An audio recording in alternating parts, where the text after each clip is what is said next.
कर दिया।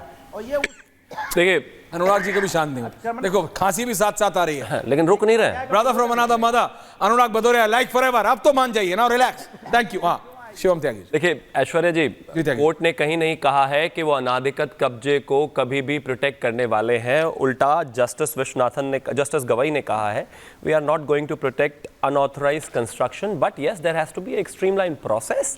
उसके तहत जो है चीजें हो, प्रॉपर नोटिस हो, और उसके बाद उसमें भी फैसला जो है रिजर्व कर लिया गया है। हम भी यही कह रहे हैं।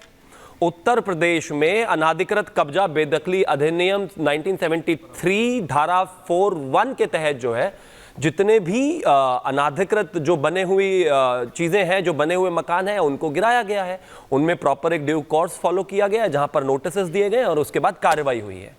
लेकिन अब बोल कौन रहे हैं? वो लोग बोल रहे हैं जिनकी सरकार में तो नारा ये होता था कि खाली प्लॉट हमारा और बना हुआ मकान तुम्हारा। जहां खाली प्लॉट होता था समाजवादी कब्जा कर लेता था, जहां खाली प्लॉट होता था वहां अच्छा बने हुए पे भी कर लेते थे। आपको ज्यादा अच्छा एक्सपीरियंस होगा, मेरा तजुर्बा थोड़ा कम है अनुराग भदौरिया के साथ में। आप तो your brother from another mother हैं, आ रहा हूं अनुराग, ज्यादा बेहतर जानते होंगे। देखिए एक चीज साफ है इस देश में, पहली बात तो ये कि अनाधिकृत, प्लीज बीच में नहीं अनुराग भदौरिया, अभी रिलैक्स। आपने बोला, कोई नहीं बोला। अनुराग जी देखिए ये आदत खराब है इस देश। रशीदी जी भी शांत हैं, प्लीज डोंट डू। इस देश में उत्तर प्रदेश को तो सिर्फ दिखाने की कोशिश है, वरना इस देश में कोई भी एक ऐसा राज्य नहीं है असम जहां पर अनाधिकृत कब्जा तोड़ा ना गया हो। नहीं, सबसे पहला बताता हूं मैं, उस खबर को तो सबसे ज्यादा चलाने वाला ही रिपब्लिक था। आपको याद होगा देश में सबसे पहले अगर कहीं बुलडोजर चला वो तो कंगना के घर पर चला था, ऑफिस पर। याद है, सबसे पहला तो वहां चला था, और उसके अगले दिन सामना में लिखा गया था, उखाड़ दिया।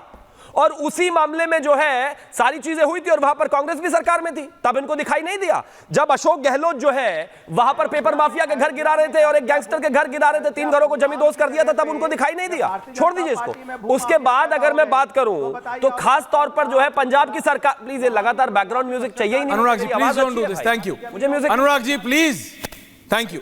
Thank you. अब मैं एक और चीज कहना चाहता हूं। अगर खास तौर पर हम बात करें चंडीगढ़ में ही, पंजाब में, तो भगवंत मान की सरकार 29 एकड़ पंचायती जमीन अभी तक जो है अवैध कब्जे से मुक्त करा चुकी है। 5000 एकड़ उनको और कराना है, ये उनका टारगेट है भाई।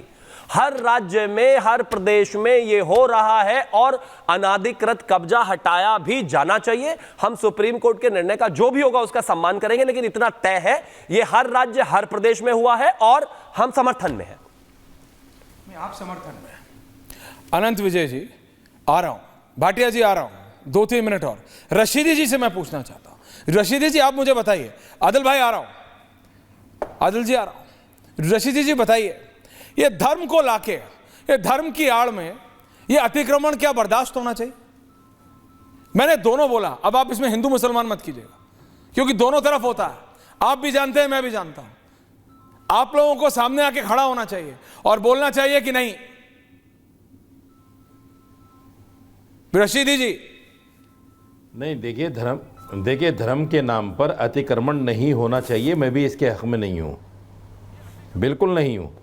और जो सुप्रीम कोर्ट ने आज फैसला दिया है, वो सुप्रीम कोर्ट का फैसला योगी, मोहन और हेमंत बिस्वा शर्मा के मुंह पर तमाचा है, उनकी सरकारों पर, जो मुसलमान देखकर बुलडोज करते थे मकानों को, जो मुसलमान देखकर बुलडोज करते थे मकानों को। आपको पता है शिवराज जी, मकानों को यही लोग बुलडोज करते हैं। मोहम्मद शहजाद देखकर, मोहम्मद सलीम देखकर चौराहों पर नाम लगते हैं। ये कौन सा संविधान है भाई? ये कौन सा कानून है? कौन से देश में रह रहे हैं हम? हिटलर की हुकूमत तो नहीं आ गई दोबारा, हिटलर की रूह तो नहीं आ गई इनके अंदर दोबारा। अच्छा, ऐसा कौन सी सरकार में होता है, कौन से कानून में होता है कि मुजरिमों के नाम लिख के चौराहे पे लगा दिए जाएं और उनके मकान बुलडोज कर दिए जाएं? ये कौन सा नियम, कौन सा कानून और कौन सा संविधान है? कौन से देश में जी रहे हैं हम? अगर सुप्रीम कोर्ट ने सही कहा है, अगर कोई मुजरिम भी है, मुलजिम भी है, तब भी उसके मकान को बुलडोज नहीं कर सकते आप। अरे उसमें वो अकेला थोड़े रहता है, उसमें उसके बच्चे रहते हैं, उसके माँ बाप रहते हैं, उसके भाई बहन रहते हैं। आपने मकान तोड़ दिया, उन सबका मकान तोड़ दिया आपने। मानता हूं एक आदमी ने जुर्म कर लिया, लेकिन मकान क्या सबके लिए तोड़ोगे आप? सबको सड़कों पे लाके खड़ा कर दोगे? ये उन लोगों के मुंह पर तमाचा है सुप्रीम कोर्ट का, पहले वाला पॉइंट, जो अपने आप को हिटलर समझकर संविधान की धज्जियां उड़ा रहे थे, नहीं नहीं, आप उसका पार्ट क्यों उठा जो रहे हैं? आनंद जी, आ रहा चौराहों हूं। पर नाम लिखकर मुसलमानों के मकान बुलडोज कर रहे थे। नहीं नहीं, आप मुझे ये बताइए, पहले मैं वाले बिल्कुल पॉइंट इस पे बात आपने के बोला, हक में नहीं हूं। सुनिए सुनिए, हाँ, मैं सुना ऐश्वर्या आपकी जी बात। सुनिए, बोलिए, बोलिए, मुझे बोलिए। 30 सेकंड और अलाउ कीजिए, बोलिए। 30 सेकंड और अलाउ कीजिए मुझे। मैं इस बात के बिल्कुल हक में नहीं हूं कि मजार के नाम पर या मस्जिद के भी नाम पर इनलीगल जगह पर कोई जगह घेरी जाए, लेकिन मैं आपको दिल्ली में सैकड़ों मंदिर दिखा सकता हूं, सैकड़ों मंदिर। अब ये दिक्कत है मेरे को, नहीं टूटते, मैंने कहा दोनों दोनों हैं। क्योंकि इनकी रोजी रोटी देखिए चलती है। रशीदी जी, इनकी सियासत चल रही है। ये अब गलत कर रहे हैं। ये चिन्हित मत कीजिए। क्या आप ऐसी मज़ारें नहीं जानते? आपने कहा आप सिर्फ मंदिर जानते हैं, मैंने कहा दोनों हैं। हरा झंडा और भगवा दोनों लगा के अतिक्रमण करोगे, गलत है। अतिक्रमण अतिक्रमण है। अब आप इसमें कहते हो मुसलमान नहीं करते, हिंदू करते। Don't do this. कई चीज पे हाई मॉरल ग्राउंड लिया करो। क्या कहेंगे आप? कई जगह हाई मॉरल ग्राउंड रशीदी जी लिया करो। मंदिर ना टूटे क्या कहेंगे फिर आप?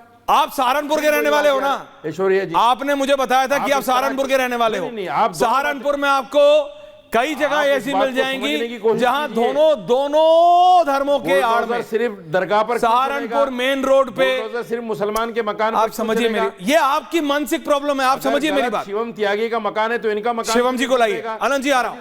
शिवम जी, रशीदी जी ऑनर। देखिए, अजय जी आ रहा हूं। देखिए रशीदी जी, मैं एक चीज कहना चाहता हूं कि आप अजय जी आ कह रहा रहे हूं। हैं कि नाम में इलीगल है तो मेरा भी आप टूटे। कह रहे हैं कि अगर नाम शिवम में त्यागी अगर का है तो मोहम्मद इनका भी है टूटे। तो उसका घर ऐसा टूट क्यों रहा है? साजिद है, रशीदी आपका का ये टूटे। कहना है।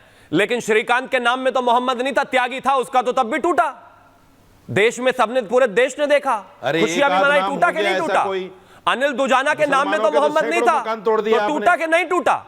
भाई बदन सिंह बंदों के नाम में तो मोहम्मद नहीं था, टूटा कि नहीं टूटा? किसका नहीं टूटा? सबका टूटा। और सुनिए, मुसलमानों और सुनिए, और सुनिए, मैं 11,814 एकड़ जमीन जो है उत्तराखंड सरकार की, मजारों ने बीच में बोलने से कोई लाभ ही नहीं है। एक एक करके बोलने से अभी आप बोल रहे हैं। आपने बोला कोई नहीं बोला, आप सुनिए भी तो अगले की। 11,814 एकड़ जमीन उत्तराखंड में मजारों ने दबाई हुई थी। अभी पिछले दिनों धामी सरकार ने 465 मजार और 45 मंदिरों को भी वहां से हटाया है, क्योंकि वहां पर अवैध कब्जा था। 465 मजार जब वहां से हटाई गई और खुदाई हुई तो देखा उन मजारों में कोई था ही नहीं। अब अगर ये एक ऐसी प्रॉब्लम है तो मैं तो एक्सेप्ट कर रहा हूं कि वहां पर अगर कुछ मंदिर भी इस तरीके से बने थे, गलत है, लेकिन मजार 465 थी भाई।